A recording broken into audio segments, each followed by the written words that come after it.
نفسيه مش علاج، مش ده علاج، لانه القرب من ربنا شيء جميل وبيدي سكينه وطمانينه وكلنا محتاجينه، ولكن هذا المريض النفسي هو مش قادر اصلا يقوم يصلي. يعني احنا بنشيل الناس، انا مش قادر اقوم اخد شاور، انا مش قادر ارد على التليفون، فهو صعب جدا ان هو يقوم يتوضا ويصلي. دي نمره واحد. الحاجه الثانيه ان احنا هنا عندنا خلل في الاستروتونين والدوبامين والنور ادرينالين ومواد كيميائيه اخرى بيبقى فيها لخبطه. كلام دكتور سالي الشيخ هو كلام صح جدا، والسبب في كده ان بيحصل فيه تغيرات كبيره جدا في كيمياء المخ. يعني زي ما ظاهر دلوقتي في الصوره اللي موجوده تحت ديت، موجود في فرق كبير ما بين المخ وهو في ديبريشن والمخ وهو ما عندوش ديبريشن.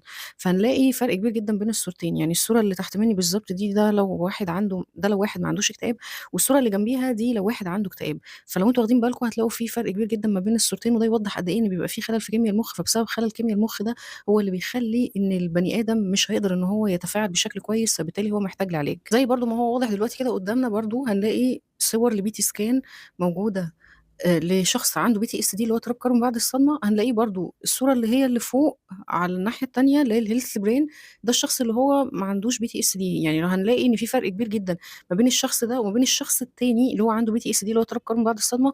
هنلاقي ان في فروقات كبيره جدا في شكل المخ نفسه بيحصل. فهو ده اللي بيخلي ان بيحصل تغيرات كبيره جدا في كيمياء المخ. برضه هنلاقي نفس النظام قدامنا لو احنا بصينا، ده مخ حد ما عندوش او سي دي اللي هو الوسواس القهري، وحد تاني عنده او سي دي. هنحس برضو ان في فرق زي ما احنا شايفين كده في الصور. النورمال كنترول ده اللي هو الشخص اللي ما عندوش او سي دي، والتانيه او الناحيه التانيه اللي هي الناحيه اللي في الاخر خالص دي اللي هي الاوبسيسيف كومبليسيف ديس اوردر اللي هو الشخص اللي عنده او سي دي.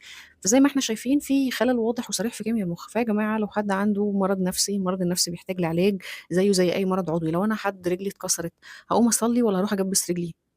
اكيد هروح اجبس رجليا. فنفس القصه، المرض النفسي ده مرض محتاج لعلاج زي اي مرض في الدنيا.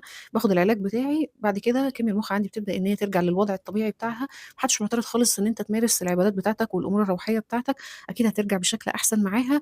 ولكن العلاج هو الحل، زي ما ربنا خلق الداء خلق الدواء.